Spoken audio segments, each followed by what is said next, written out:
부동산 뉴스 알려주는 남자 2021년 7월 넷째 주 시작하겠습니다. 네, 금주의 원픽 기사로는요, 한국경제 7월 17일자 기사를 가지고 왔습니다. 영화관 글램핑장의 아파트에 커뮤니티 끝판왕 떴다. 네, 진화하는 아파트 커뮤니티에 대해서 설명하고 있는데요. 수영장, 골프 연습장, 조식 카페 등의 또 더 나아가서 이제는 영화관, 그 다음에 글램핑장, 그리고 음악 연주실까지 클라이밍장까지 들어서고 있다고 합니다.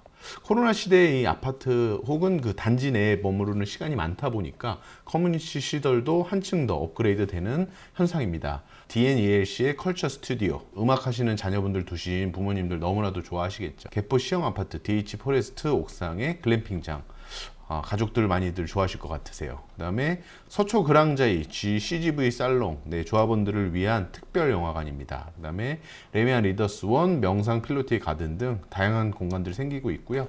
최근에 또 이제 7월 입주 앞두고 있는 우리 DH자의 개포 1996세대 음악 연습실, 레슨실, 그 다음에 연주실, 그 다음에 AV룸까지 이렇게 갖춰져 있습니다.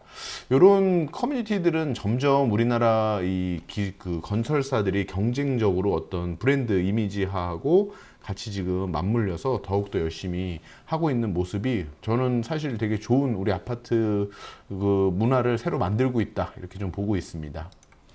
네, 다음은 7월 17일자 한국경제의 기사입니다. 실거주 규제 없앴지만 전세값 안 내릴 것.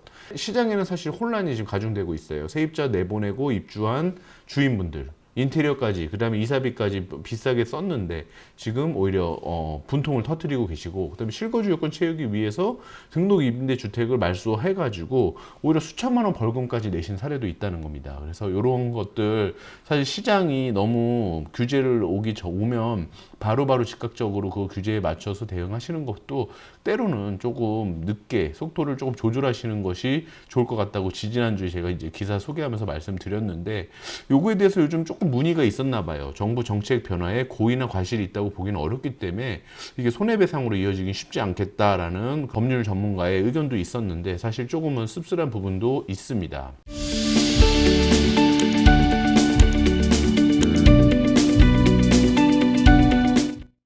네, 다음은 7월 17일자 매일경제 기사입니다. 서울서 내 집 장만 줄었는데 오히려 취득세는 4년간 71% 치솟았다. 이거는 뭘까요? 높아진 세율 탓이죠. 그러니까 현 정권 4년간 주택 거래 건수는 95만 1,948건으로 직전의 4년 대비 2만 6천 건이 감소했다고 합니다. 근데 반면 취득세는 9.7조로 이전 4년의 그 5.7조 대비 거의 2배 가까이, 그러니까 71%나 치솟았다.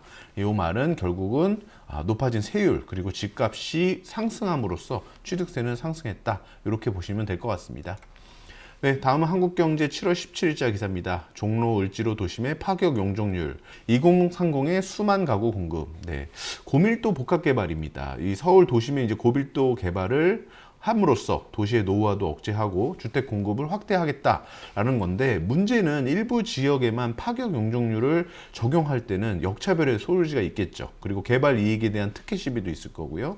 충분히 검토 후에 이런 반을 마련해서 좀 완벽하게 만들어야지. 사실 지금 종로나 을지로 구도심 많이 너무 낙후돼 있고 그러다 보니까 강남으로의 쏠림 현상이 있는 것은 사실 여지껏 몇 대에 걸친 그 정권의 이런 도시에 대한 그 재생 효과가 없었기 때문입니다. 그래서 사실 이런 부분들은 지금부터 차근차근 논의가 돼야 되는 것도 이미 당연히 해야 될 뿐만 아니라 좀 더 잘 앞으로 한 10년, 20년 혹은 4, 50년을 뒤로 앞에 봤을 때 서울 자체의 슬럼화라든지 이런 걸 막아야 됩니다. 그래서 그런 부분들 도시 개발이나 이런 쪽에서 조금은 좀 획기적인 아이디어가 좀 만들어져서 정책적으로 자리 잡았으면 좋겠다 생각도 듭니다.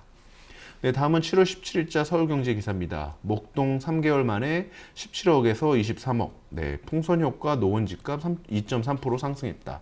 약발 안 받는 이제 안 먹히는 토지거래 허가라고 얘기하고 있는데요. 사실 목동이나 이 노원 쪽 다 토지거래 허가 잡혀 구역인데 거래 절벽 속에서 오히려 가격만 고공행진하고 있습니다. 그리고 집값이 안 떨어질 것이라는 심리로 지금 이 토지거래의 실효성마저 잃었다라는 평가를 내리고 있고요. 오히려 인근 지역의 집값마저 올리는 풍선 효과만 만들고 있다는 지적도 이어지고 있습니다. 그래서 토지거래 허가가 과연 좀 저는 사실 이거에 대해서는 좀 반대하는 입장입니다. 그래서 토지를 거래를 허가를 받아야 된다는 것이 사실은 어떻게 보면 자본주의 사회에서 상당한 좀 그 자본주의 근간에서 많이 흔들릴 수 있는 그런 제도인 것 같아요. 그래서 그런 부분들은 이런 제도가 좀 수정됐으면 하는 생각은 좀 있습니다. 네, 다음은 7월 17일자 서울경제입니다. 계속되는 서울 전세난, 네, 수급지수 한 주 만에 반등. 전세 수급지수라고 있는데요. 이 수급지수는 사실 공급하고 이제 수요 중에서 수요적인 측면에다가 실수를 맞춘 거거든요. 그래서 지금 전세난의 가장 큰 그 문제점은 뭐냐면 요 이제 공급의 물량이 수요에 못 미친다는 겁니다. 그래서 19년 10월 이후에 1년 8개월 동안 지금 공급 물량이 수요에 못 미치고 있고요. 그리고 이제 반포 이쪽에 반포 주공 1단지 1, 2, 4주구, 3주구는 얼마 전에 지금 연기했다는 거 저희가 지난주인가 지지난주에 기사에서 한번 말표 드렸던 게 있어요. 그래서 지금 재건축 2주가 1, 2, 4주구가 지금 하고 있고 3주구는 9월 말 이후로 좀 연기된 상태입니다만 그래도 이런 재건축 2주가 결국은 갈 곳을 어디를 찾아갈까요? 반포에 계시는 분이 갑자기 저기 뭐 부산으로 내려가실 수는 없잖아요. 그래서 이런 것들 때문에 수도권 내에서 그것도 서울 그리고 강남 요 4구 인근 위주로 풍기 현상이 지금 심화되고 있다라고 이렇게 평가하고 있습니다. 그래서 지수적으로도 그런 데이터가 나오고 있기 때문에 하반기 전세값 상당히 조금 불안한 그런 측면을 보이고 있는 거 저희가 지난주 계속 말씀드렸는데 이 부분도 앞으로 계속 지속적으로 좀 보셨으면 좋겠습니다. 네, 다음은 매일경제 7월 19일자 기사입니다.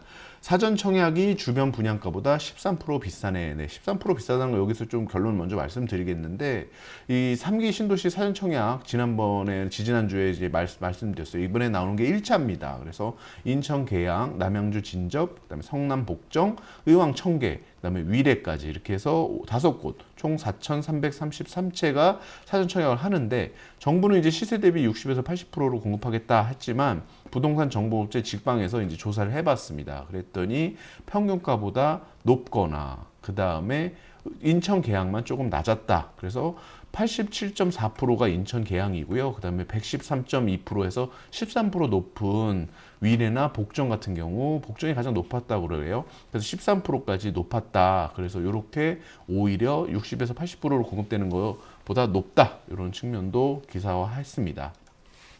다음은 7월 19일자 한국경제 기사입니다. 부모님 땅에서 사업했다가 증여세에 소득세까지 세폭탄. 요게 이제 특수관계자라고 저희가 하는데요. 가족이나 뭐 친인척에서 요 관계가 가까운데 비정상적인 시장의 금액을 통용되지 않는 금액으로 부동산에 대한 뭔가 거래나 계약을 했을 때 우리가 이제 특수주 관계자에 의한 부동산 계약이라고 하는데 이 무상 이익에 대한 겁니다. 그러니까 부모님이 땅을 다 자녀분한테 주셔가지고 거기에 건물을 진 경우가 있어요. 예를 들면 근데 임대를 안 냈겠죠. 이런 경우 무상 사용으로 보는데 이 기준이 5년간 1억 원 이상이면 증여세를 부과한다는 것을 이번에 좀 하이라이트해서 말씀드리는 거고요. 부동산 가액에 연 2%가 적용되고요. 그 다음에 5년 동안 이용한 시간 가치를 감안한 개수 3.79079를 9%를 곱한다 그래요. 그래서 저도 이건 이번에 처음 알았는데 직계 이렇게 해서 산출한 금액을 이제 그 증여세를 부담을 하게 되는데 직계 존속의 경우는 5천만 원 공제를 하겠죠. 그리고 직계 존속이 아닌 이제 직계 배우 자녀 그러니까 며느리나 이런 사람들한테는 이제 1,000만 원까지 공제를 하는데 이렇게 보시면 15억짜리를 2% 계산하고 그다음 시간가치 계수라 그래서 3.79079를 곱하게 되면 한 1억 1,372만 원 정도 나온다 그래요. 그래서 1억이 넘었죠. 그래서 요거 같은 경우는 600만 원의 증여세를 내야 된다라고 이렇게 계산이 됐습니다. 그래서 이런 것도 조금 알아두시면 저희가 무심코 그냥 부모님 땅이니까 여지껏 이렇게 썼다 하더라도 이제는 그 땅의 가치가 올라가다 보니까 본인은 생각을 하지 않았는데 요게 1억 구간이 넘어가는 순간에는 국세청에서는 그걸 확인할 수 있겠죠. 그래서 무상이익을 취하셨습니다. 증여세를 내세요라고까지 얘기할 수 있는 겁니다. 다음은 한국경제 7월 19일자 기사입니다. 분양권 취득, 그다음에 증여 시점에 따라 취득세 달라져. 사실 요 취득세나 이런 부분들은 너무나도 좀 복잡하게 돼 있어요. 그래서 뭐 이때는 보고 안 보고 뭐 이런 것들이 문제가 좀 있는데, 사실은 분양권과 입주권 조금은 클리어하게 딱 좀 명확하게 모든 시점에서 그냥 통용되는 뭔가를 좀 정하는 게 이상적인데, 사실 그게 꼭 쉬운 것만은 아니죠. 그것도 추후 실제 주택을 취득하는 시점에 취득세 부과가 원칙입니다. 그래서 원래는 분양권이나 입주권 상태를 갖고 계셨던 분은 주택을 취득하는 시점에 취득세로 한꺼번에 내시는 게 맞는데요. 단 승계조합원, 이게 무슨 말씀이냐면 남이 갖고 계시는 거를 사시거나 아니면 구입하신 거죠. 그런 경우 아니면 뭐 증여를 받으셨다는가, 이런 경우에는 입주권을 취득할 때 해당 토지 지분에 대한 취득세를 납부하십니다. 그리고 준공되기 전이라도 분양권 또는 입주권을 취득하면 취득이 예정된 것으로 보아서 소유주택수에 포함될 수 있다라는 것도 여러분 꼭 파악하셔야 되고요. 요거 관련해서 양도세, 취득세는 당연히 저희 이제 중개사분들도 부동산 그 관련해서 계약을 하실 때 취득세 알아봐 드리지만, 양도세 관련해서도 여러분들이 팔기 전에 양도 계약을 맺기 전에 꼭 확인을 하셔야 됩니다. 그래서 저희들한테 말씀을 주시면 저희가 세무사나 아니면 확인을 통해서 이거에 대해서 얼마가 나올 것 같다라는 부분까지 검토하시고 매매를 하셔야 될 것 같아요. 다음은 중앙일보 7월 20일자 기사입니다. 10년 전매제한 아파트도 현금 부자만 분양받아라. 이게 뭐냐면 지금 주택담보대출에 대한 규제에 대해서 좀 얘기를 하고 있던 기사고요. 사실 내용은 그렇게 좀 쉽지는 않았어요. 요 뒷부분에 중요한 키워드가 있어서 좀 가지고 왔는데, 19년 12월 16일, 그러니까 16 대체 얘기죠. 그때 이제 시세 15억 초과 고가 아파트, 저희가 소위 얘기하는 고가 아파트에 대해서 전면 주택담보대출이 금지가 돼 버렸습니다. 이게 뭐냐면 유동성을 막으려고 15억 넘는 아파트는 어떤 방법으로도 대출을 못하게 막은 거죠. 그래서 잠금 대출까지 다 불가하게 막았는데, 7월 8일 이제 2017년 8위 대책에서는 뭐가 있었냐면, 분양가 9억 원 이상 아파트는 중도금 대출도 불가. 요 두 가지가 지금 거의 다 같이 적용되고 계세요. 그런데 요거의 시점이 언제부터였는지 정확하게 좀 알고 계셔야 될 것 같고, 그다음에 올해 2월 19일부터 입주자 이제 모집 공고를 하는 단지는 이제 모든 아파트가 전월세 불가하다. 그래서 요게 최근에 원베일리에서 요게 이제 그 잘못된 거 오락가락했던 행정에 대해서 최근에 뉴스 나왔었죠. 그래서 원베일리 같은 경우는 이 전에 입주자 공고를 했기 때문에 전세 월세가 가능하더라. 즉 바로 받아서 분양을 받으시고 전세를 주실 수 있는데, 이제는 전월세도 불가능하시기 때문에 직접 들어가실 분만 분양을 받게 만드는, 자꾸 규제가 너무 심해지는 것 같아요. 근데 이제 분양가에 대한 고분양가는 또 막아야 되니까 분양가 상한제를 막아놓고, 그러다 보니까 시세하고 차익이 발생되니까 분양으로 이제 쏠림 현상이 있으니까 그거를 가지고선 자기 돈을 안 넣고 일부는 그냥 전세를 넣고 나중에 그걸 가지고 차익을 노리는 투자가 또 들어오니까, 그거에 대해서 자꾸 이렇게 분양 주택담보대출 규제를 통해서 규제를 또 만들어내고 있는 현실입니다. 그래서 이런 부분들 앞으로 어떻게 좀 더 이상적으로 이것을 막을 수 있는가, 사실 너무나도 이런 시장의 움직임을 무조건 규제로서 막는 것보다는 조금은 어떤 아이디어가 좀 필요한 시기인 것 같습니다. 다음은 동아일보 7월 20일자 기사입니다. 서울 아파트 매입 4명 중 1명은 외지인. 네, 외계인 아닙니다. 외지인입니다. 금감구 요즘 많이 아시죠? 뭐 한 몇 년 전부터 이제 한 의원께서 금감구가 이제 뜬다, 뭐 노도강, 뭐 금감구, 뭐 이런 얘기 하셨는데, 금천 관악 구로구 가장 많이 샀다, 뭐 이런 겁니다. 사실 상대적으로 많이 낮았던 지역이 최근 들어 상승세가 높아져서 이제 그렇게 됐고요. 아무래도 그것을 외지인들이 많이 사는 비율로 나타나겠죠. 그래서 사실은 이미 비싼 서초나 강남, 송파구에는 외지인들 비율이 오히려 떨어지고요.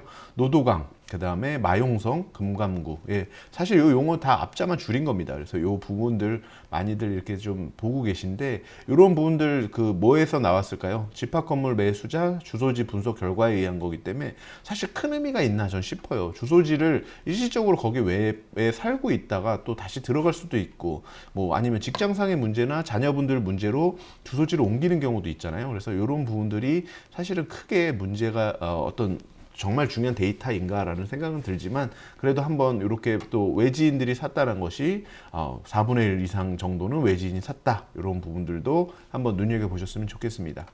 네, 다음은 7월 20일자 한국일보 기사입니다. 네, 수도권 1020 갭투자 급증 이유는 1020 세대의 수도권의 갭투자가 증가하고 있다는데, 이게 이제 여러 가지로 보는 거예요. 시각이 부모가 증여해서 전세보증금의 잔금을 치러주는 거 아니냐, 그다음에 다주택자에 대한 규제로 부모가 오히려 자녀 명의를 써서 집을 산 거 아니냐, 사실은 부모 거 아니냐, 이렇게 보는데 올해 1월에서 5월까지 10대, 20대가 서울에서 보증금 승계하고 임대 목적으로 체결한 주택의 매매 건수가 2,731건이나 된다는 겁니다. 그래서 지난해 같은 기간에 764건에 비해서 3배 이상 늘었다. 그래서 아파트보다 비아파트가 훨씬 많다. 그리고 사실 여기서 가장 빠졌는데요. 저는 이걸 꼭 이렇게 볼 문제도 있지만 사실 이제는 부동산에 대한 10대, 20대들의 그런 엄청나게 그 많은 관심도, 그 다음에 이 친구들이 그런 거에 대해서 상대적인 박탈감, 오히려 그걸 게을리하면 안 된다라는 생각이 오히려 저희 세대 혹은 더 많이 많으신 분들보다 더 빨리 진입하고 있는 것 같아요. 그래서 소액 투자로 뭐 갭 투자나 이런 게 가능한 빌라나 아니면 경매 이런 쪽에도 젊은 친구들 많이 공부하러 오는 거 보면 오히려 그냥 진짜 순수하게 본인들이 투자하려고 했던 것이, 그리고 아직 부모님 집에 얹혀 살고 이러기다 보니까 갭 투자 가능한 것을 꼭 부모가 해준 거 아니냐라는 시각으로 보는 거 아닌가. 저는 이렇게만 꼭 보는 것은 일반적인, 그러니까 오류가 있지 않은가 이렇게 봅니다. 다음은 2대12 7월 20일자 기사입니다. 네, 제초안에 떨던 강남 아파트 재건축 기지개 켜놔. 네, 제초안, 저희가 이제 재건축 초과이익 환수제죠. 사실 아직까지 제대로 부과된 단지가 많지가 않아요. 그리고 아직까지도 요거에 대해서 아직 합헌이라고는 나왔지만 이게 사례 말이 많고 사실 아직까지 시장에서 제대로 적용되지 않고 있습니다. 근데 우리가 분명히 알고 있어야 되는 것은 재건축 투자함에 있어서 이제 조합원이 얻은 이익이 1인당 평균 3천만 원 넘을 경우 초과 금액을 최고 50%를 부담금으로 환수하는 제도입니다. 그래서 1인당이라고 하는 거는 결국 한 가구를 얘기하는 겁니다. 그래서 여러 가구가 이익을 보는데 그것을 각 세대별로 나눴을 때 3천만 원이 넘었을 경우에는 초과 금액의 최고 50%까지 환수하는 제도인데, 요거에 대한 시점이나 여러 가지 아직까지 제도가 좀 문제가 많습니다. 그래서 이거를 언제 그 평가 기준에서 최종 건물이 지어진 그 다음에 감정평가 금액을 뺀 차액을 어느 시점으로 할 거냐에 따라서 또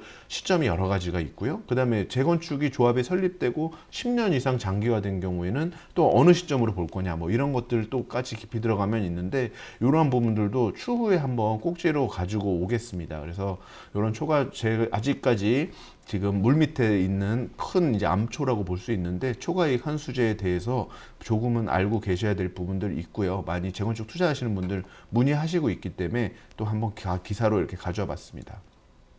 다음은 한국경제 7월 20일자 기사입니다. 명동 노른자 상가 권리금 3억 하던 것이 이제 0원. 그래도 장사한다는 사람이 없답니다.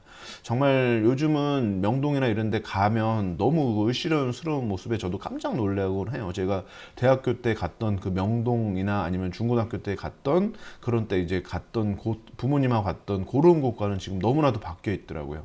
1층이 다 비어 있고 뭐 그다음에 외국인들이 안 오다 보니까, 원래 명동에 이제 중국인이나 일본인이 많이 왔었는데 이 코로나 4차 대유행까지 지금 겹치니까 지금 상가 하시는 분들, 특히 자영업 하시는 분들 너무나도 힘드신 것 같고, 그다음에 공실률이 지금 명동이 이제 38%입니다. 예전에는 줄을 서서 기다렸는데, 그리고 무권리금은 물론 임대료 10% 20% 낮춰준다고 해도 임차인이 안 들어오고요. 강남 상가까지도 임대 대기는 이제 옛날 말이고, 강남 상가에도 1층에 대로변에 공실이 지금 몇 달째 나와 있는 거 보면 건물주 임대료, 이게 좀 문제인데 건물주 분들 입장에서는 또 임대료 인하하는 것이 막상 쉽진 않습니다. 왜냐하면 5년 매년 5%씩밖에 못 올리고 있는 이 상가 임대차법이 오히려 족쇄를 만드는 거예요. 일시적으로 임대료를 이런 기간에는 낮출 수 있다. 대신 그 기간 이후에는 상승시킬 수 있다라고만 하더라도 지금 공실에 있는 거 상당수는 좀, 물론 그렇다고 해도 어려울 분들은 어려울 것 같아요. 근데 이런 것도 한번 해볼 수 있지 않을까. 그런데 한번 주면 10년간 묶이게 되는 그것이 오히려 시장을 더 안 돌아가게 하고 있는 거 아닌가라는 생각도 해봅니다. 그래서 특별적으로 이런 코로나나 이런 게 장기화될 때는 상가 임대차법에서 예외적으로 10년 조항이라는 것을 한시적으로 풀어서 오히려 임대인도 금액을 좀 떨고도 나중에 다시 그것을 회복받을 수 있고, 임차인도 그것을 알고 대신 저렴한 가격에 들어가서 상행위를 할 수 있게끔 오히려 활성화하는 대책이 나와야 되는데, 자꾸 지금은 기본소득만 가지고 돈을 뿌리려는 정책으로만 지금 하고 있는 게 조금은 아쉽습니다. 그래서 그런 부분들 정책에 좀 반영됐으면 좋겠고요. 다음은 한국경제 7월 20일자 기사입니다. 강남 빌딩 쪼개 사고 스니커테크. 예, 스니커테크 잠깐 설명드리면 스니커즈 같은 것을 운동화죠. 그걸 사서 파는 겁니다. 그러면 이게 뭐가 될까? 근데 저도 제 아는 분이 이걸 하는 걸 보고 깜짝 놀랐어요. 그러니까 뭔지 모르겠는데 희소성 있는 운동화를 사다가 갖고 있다가 택도 떼지 않습니다. 그리고 이따가 박스째로 파는데 그 금액이 차액이 많게는 그 산 금액까지도 벌기도 한다 그러더라고요. 그래서 이렇게 투자 공식이 싹 바뀌고 있는 MZ세대. 여러분 MZ세대 지금 이제 젊은 친구들의 그 2030의 MZ세대라고 얘기를 하는데 이 친구들의 투자 트렌드가 향후에 모든 부동산이나 이런 것에 또 영향을 미칠 거라는 것이 이 기사의 골조였습니다. 저축을 우리는 티끌 모아 태산이라고 배웠는데 티끌 모아 티끌이라고 여긴다고 하네요. 소액으로 수십억 빌딩의 지분을 매매하기도 하고요. 한 100명, 200명씩 사는 겁니다. 그리고 임대료 배당을 받고 시세 차익도 나중에 배당식으로 받는 거고요. 미술품, 음원 등의 흥미를 더한 투자도 있고 인기 스니커즈를 팔아 차익을 얻는 스니커 테크 등 전통적 방식에서 탈피하는 것을 주저하지 않는 세대들이 있고 사실 이런 것이 이제 투자에 몇백 년 이어졌던 전통적인 투자 방식에서 변화가 이뤄지고 있습니다. 그래서 사실 지금의 어떤 요 시대가 결국은 매차 산업혁명으로서까지 아니면 어떤 향후에 평가돼야 되지 않을까 저도 이렇게 좀 생각을 해보고 있습니다. 다음은 7월 20일자 매일경제 기사입니다. 재건축 어느 세월에 서울 리모델링 바람. 네. 리모델링 바람이 왜 거세질까요? 안전진단 문턱을 자꾸 높여놨죠. 그러니까 재건축은 어렵고 부담금은 늘어나고 규제를 덜한 오히려 리모델링으로서 새 아파트에 살아보고 싶다라는 심리 때문에 그런 겁니다. 그래서 여의도 압구정 등 준공한 지 40년 넘은 아파트조차 재건축 사업이 속도를 내지 못하니까 차라리 리모델링으로 우리는 추진하자라는 단지들이 있는 거고요. 보시면 여기 별표는 이제 조합 설립 인가 난 곳이고요. 나머지는 추진이 단계인데 개포동의 뭐 대치 2단지 최근에 요거 얘기된 걸 저도 확인했고요. 그다음에 송파 가락동의 쌍용 1차, 그다음에 뭐 시영, 송파 문정, 그다음에 마찬가지로 서초 잠원에 서초 잠원 동화 이렇게 해서 2000년 그러니까 우리가 지금 재건축 단지는 거의 80년대 1980년대 전후반으로 이렇게 지어진 단지가 40년 됐거든요. 근데 2000년이나 2000년 이후 혹은 그 바로 직전에 지어진 단지들이 혹은 이렇게 89년에 지어진 시형이지만 재건축이 어려운 이유가 있는 곳은 리모델링으로 일찌감치 선회를 하는 겁니다. 그래서 이런 투자도 앞으로는 오히려 재건축보다 속도감이 빠른 거에 메리트를 좀 느끼실 수 있을 것 같은데 재건축과 리모델링의 또 차이점에 대해서는 다음에 한번 또 시간 될 때 칼럼으로 한번 가져오겠습니다. 그래서 그렇게 한번 봐주셨으면 좋겠고요. 네, 다음은 매일경제 7월 20일자 기사입니다. 서울 아파트 상가 외지인 매입 늘었다. 예, 아까 외계인 아니라 외지인 말씀드렸죠. 예, 법원 등기 정보 광장 자료에 따르면요, 올 상반기 서울의 집합 건물 매수자 주소지가 서울인 경우는 74.7%, 즉 4분의 1은 외진이었다고 합니다. 그래서 인서울 행렬이 강화되고 있다 이렇게 평가하는데 사실 저는 이건 아까 말씀드렸지만 주소지가 어디나 우리는 주소지 사실 왔다 갔다 많이 하잖아요. 그래서 잠시 그쪽으로 뭐 직장상의 이유나 발령상의 이유로 왜 내려갈 수도 있고 그분이 수원에 주소지가 있다 그래서 원래 수원 사람이었는지는 확인하기 어려운 거잖아요. 요즘 그래서 이 주소지로 사람을 이렇게 뭐 4분의 1은 외부에서 산 거다. 서울로 많이 들어오려고 한다라고 보는 것은 조금 자료에 오류가 있지 않을까 이렇게 생각해 봅니다. 네, 다음은 한국경제 7월 20일자 기사입니다. 우리 아파트도 아크로, 리엘 등 고급 브랜드 달아달라. 대형 건설사들이 자꾸 이제 차별화를 하죠. 그래서 이 이름에다가 네이밍이 블렌딩이라고 하는데요. 뭐라 그럴까요? 예전에 뭐 우리가 잘 아는 자이, 그 다음에 뭐 레미안 이런 것들이 있었죠. 근데 이제는 자꾸 더 진화하는 겁니다. 그리고 현대건설 같은 경우도 DH라는 걸 이제 새롭게 만들었죠. 그래서 예전에 있던 현대 힐스테이트보다 DH는 더 상위 브랜드, 고급 브랜드. 그 다음에 DL, ENC, 아크로, 그 다음에 롯데건설은 르엘, 대우건설은 프루지오에다가 서밋까지 이렇게 해서 고급 브랜드 자꾸 좀 더 차별화를 만들고 있는데 요거를 이제 지방까지나 아니면 다른 기존에 있던 단지들이 자꾸 요런 우리도 이걸 적용해달라 이렇게 이제 협박 일종의 압박 비슷한 해지하겠다는 압박까지 하면서 고급 브랜드 달아달라고 요청하는 사례가 있다. 이렇게 기사화 한번 읽어보시면 좋을 것 같습니다. 네, 다음은 7월 21일자 서울경제 기사입니다. 21개 구의 입주단지가 3,000가구도 안 돼. 내년이죠. 23년까지. 임대차법 겹쳐 끝모를 쇼크. 서울 아파트 입주 물량 지금 상당히 문제 있다고 저희가 몇 주 기사에서 말씀드렸어요. 전문가들이 이제 공급 부족에다 임대차법 그리고 사전 청약을 노린 전세 눌러앉기 수요 등으로 인해서 임대차난이 해소되기 어려울 것으로 전망이 된다. 전세 불안은 매매가 상승으로 연결되면서 집값 불안의 요인이 되고 있고 22년 하반기부터 순차적으로 이제 계약갱신 한번 하신 분들이 만료가 되거든요. 그래서 계약갱신 종료되는 청구권 하신 분들의 만기 수요도 문제가 될 것이다. 이렇게 얘기하고 있습니다. 그래서 올해 하반기부터 내년도 전세가 다시 한번 또 문제되는 거다라고는 기사 또 한 번 또 말씀드릴 수밖에 없네요. 다음은 7월 20일자 중앙일보 기사입니다. 전세값 1억 내리고 물량 2배. 음마에 무슨 일이?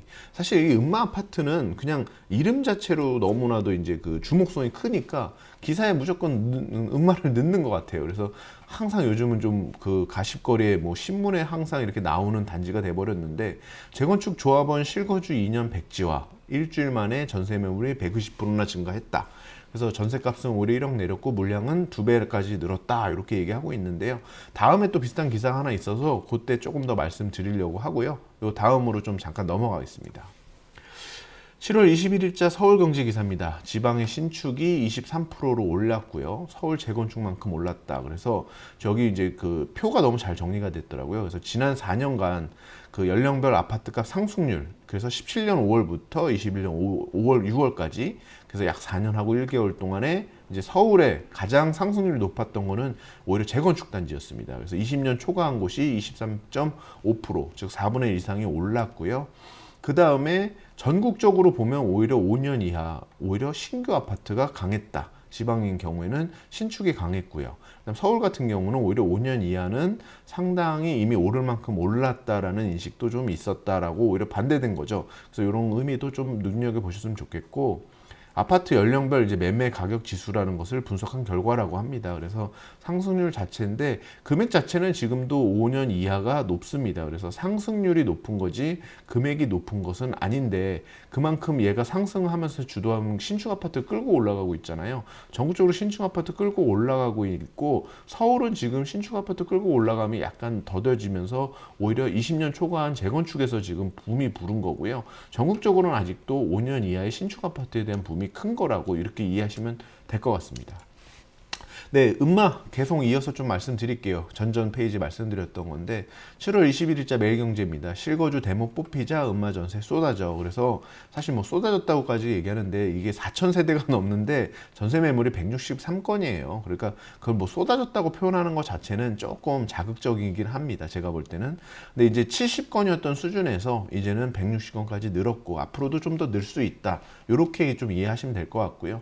실거주 2년을 빼니까 집주인들이 꼭 여기서 안 살아도 되는 분들이 그 2년을 채우려고 하셨던 분들이 나가게 되는 거죠. 그래서 결국은 전세에 좀 순환이 좀 될 것 같고 이런 부분은 사실 전세 물량의 공급에 조금 플러스 요인은 될 것 같습니다.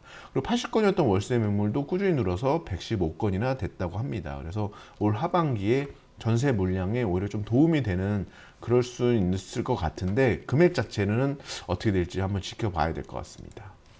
네, 다음은 중앙일보 7월 22일자 기사입니다. 홍남기 부총리시죠. 네, 임대차법으로 전세가 안정됐다라고 얘기를 하셨는데 과연 맞느냐? 전세값 폭탄은 2년만 미뤘을 뿐인데요, 라고 이제 기사가 쓰고 있는데요.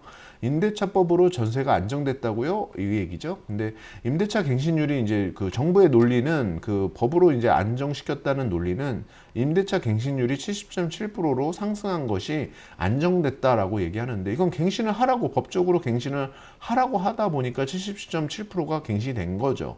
나머지는 뭘까요? 집주인이 들어간 거겠죠. 그래서 오히려 이것을 갱신됐다고 보는 게 안정됐다고 보기에는 어렵다. 오히려 한 단지 안에 갱신과 신규에 따라서 전세값이 2배 가까이 차이가 나는 것이 이중가격 현상이 있고요. 계약갱신 끝난 뒤 새 집을 구하는 임차인들도 내년에 이제 어떻게 해야 될까 하고 막막해하고 있기 때문에 오히려 이것은 폭탄을 뒤로 밀었을 뿐입니다. 라는 기사였기 때문에 제가 좀 가지고 왔는데 내용은 좀 사실 좀 긍정적인 신호는 아니면 좀 시장에 좋은 뉴스는 아니에요. 근데 요 임대차법에 대해서 전문가들이 계속 폐지돼야 된다, 개선돼야 된다라고 얘기하고 있는 부분을 정책에 좀 반영되는 시점이 언제일까 조금 지켜보고 있습니다. 다음은 7월 22일자 한국경제 기사입니다. 주택 공급난 심화에 도로 위 아파트를 짓는다. 네, 주택 공급난 심화에 도로 위 아파트를 짓는다. 사실 저는 이거 도로 위 아파트 지으면요, 사실 그 도로도 엉망이 되고요, 그 위에 아파트도 시끄럽고 문제가 있습니다. 이상하게 차가 지나다니는 것을 매일 봐야 돼요. 창을 아무 쪽으로 내더라도 그 소리가 계속 들릴 겁니다. 그래서 컴팩트 시티 사업이라고 그래서 우리가 얘기하는 뭐 미래 도시 이런 거 있잖아요. 그래서 도로 위나 차고지, 비물 펌프장 같은 곳을 이용해서 주택 공급을 늘리겠다라고 하는 건데, 이거는 사실 역설이에요. 그만큼 주택을 공급할 땅이 없다는 것의 역설입니다. 그래서 사실은 이것은 조금은 주택 공급난 심화를 도로 위에 아파트를 짓는 것까지 생각하는 것보다는 아까 말씀드렸지만 오히려 낙후된 구도심의 용적률을 완화한다든지 어떤 그런 제도로서 좀 만드는 것도 좋을 것 같고요. 이거 사실 생각보다 도로 위에 건축하는 것이 비용도 많이 들고 안전적인 문제도 상당히 소반하고 있는 것을 조금은 아셨으면 좋겠다 싶습니다. 다음은 한국경제 7월 20일자 기사입니다. 서울 아파트 증여 비중 3년 새 3배로. 네. 뭐 3배라는 말, 사실 이게 퍼센트가 워낙 낮은 게 3배가 됐기 때문에 증여가 3배가 됐다? 이렇게 이해할 수도 있지만 증여 비중이기 때문에 사실 좀 퍼센트가 이게, 여기서 퍼센트를 갖고 자꾸 3배로 이렇게 하는 것은 저는 이게 기사에서 그냥 4.5%에서 14.52%로 증가 이렇게 써주셨으면 좋겠는데, 기사를 또 짧게 쓰다 보니까 사실 그렇게 어려운 거죠. 그래서 좀 자료의 그 숫자보다는 이런 팩트로 좀 보셨으면 좋겠고요. 지난해 이제 서울 아파트 전체 거래 중에 증여 비율이 14.2%로 아직까지 뭐 전체에서 증여 비율 차지하는 퍼센트가 14.2%가 절대적인 우위를 가져갔다라고 볼 수도 없는 거죠. 그렇지만 아무튼 17년에 4.5%에 비교했을 때는 많이 올라간 수치다. 증여의 근데 원인이 왜 뭐였을까요? 양도하게 되면 양도세가 많이 나오고 양도에 대한 다주택자에 대한 양도세가 많기 때문에 증여라는 그거를 택할 수밖에 없는 거죠. 그래서 그런 제도가 보완이 돼야 된다라는 논조로만 이해하셨으면 좋겠습니다. 다음은 7월 23일자 매일경제 기사입니다. 네, 전국의 이제 수도권 아파트 매매가 전동률, 전세금 주간 변동률인데요. 아파트 따르면요, 지금 현재 매매가를 보면 서울 전체 아파트가 0.15% 상승 중이고요.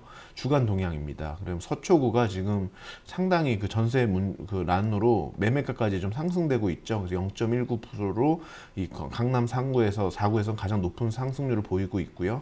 그다음에 이제 노원구가 워낙 강한 그런 그 풍선 효과를 갖고 있고 그렇게 보고 있습니다. 그다음에 관악구, 금천구, 아까 말씀드렸지만 외지인이 많이 샀다 그랬죠.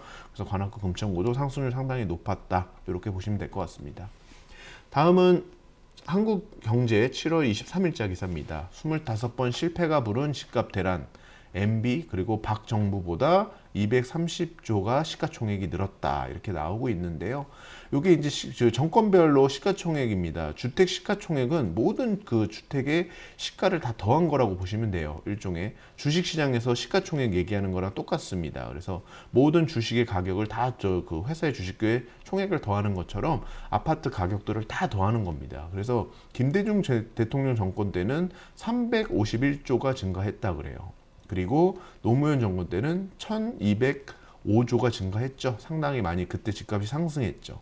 오히려 이명박 박근혜 때는 집값을 상승을 했지만 오히려 이명박 정권 때는 집값이 빠지는 시기였습니다. 그럼에도 토지나 아니면 전체적인 집값에 또 새 아파트가 들어섬으로써 집값을 상승하겠죠.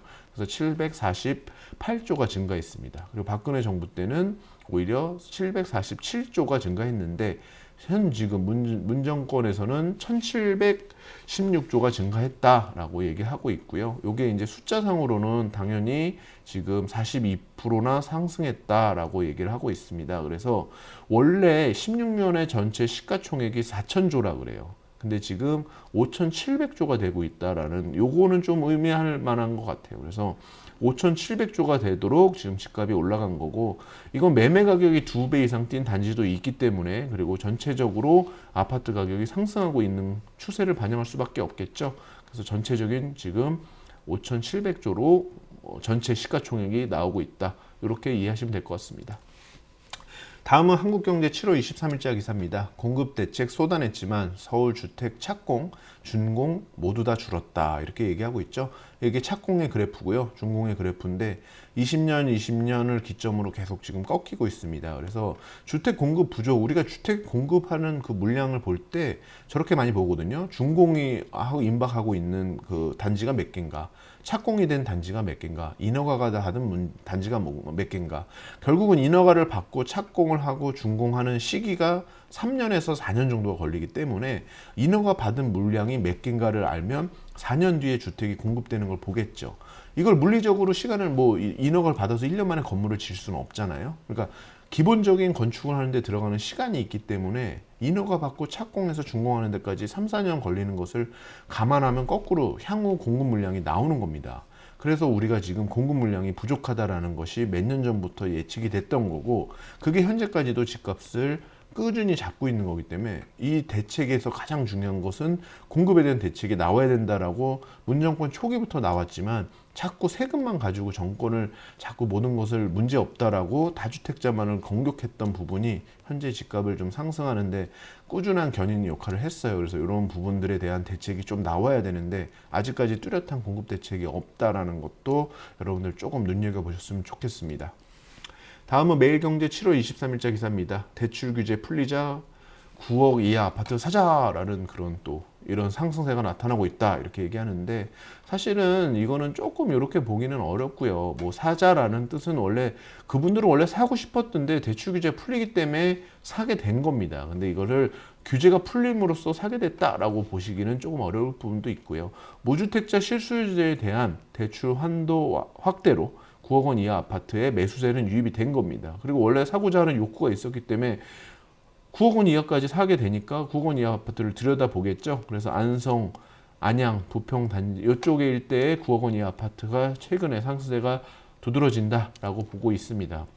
그래서 이런 게 꼭 규제가 풀려서가라기보다 규제의 어떤 그 풀림으로써 반사이익이 얻어지는 거죠. 그래서 그쪽을 사람들이 찾아서 가는 것은 이건 당연한 겁니다. 그래서 이런 것을 이제 시장에 조금 밑에서 상승세를 이게 끌어올리고 집값을 전반적으로 올리는 것으로 견인 역할을 할 거다라는 그렇게까지 보기에는 아직은 조금 무리가 있습니다. 그래서 거기까지 보시면 될 것 같고요. 이번 주도 이렇게 세금, 그리고 정책에 대한, 그리고 부동산에 대한 여러분들 알아야 될 뉴스, 그다음에 다양한 가십거리들까지도 가지고 왔는데, 저희 부동산 중개법인 같이 하고 매주 이렇게 업데이트 되는 그 한 주 동안 바쁘신 일 때문에 못 보셨던 기사들 다시 한번 지켜보시면서 또 향후 투자에 대한 계획도 세우시고요. 세금이나 이런 관련해서 확실해도 문의나 이런 구체적인 그 금액이나 이런 것이 궁금하시거나 어떤 매매 계획을 세우고 있는데 내 이 세금 부분이 너무 모르겠다 하시는 분들은 언제든지 편하게 저희 부동산 중개법인 가치에 연락 주시면 상담해 드리겠습니다. 한 주 즐겁게 보내시고요. 이 무더운 여름에도 지치지 않고 또 건강 유의하면서 다음 주에 또 찾아뵙는 부동산 중개법인 가치가 되겠습니다. 구독, 좋아요 해주시면 더욱더 알찬 기사로 찾아뵙겠습니다. 감사합니다.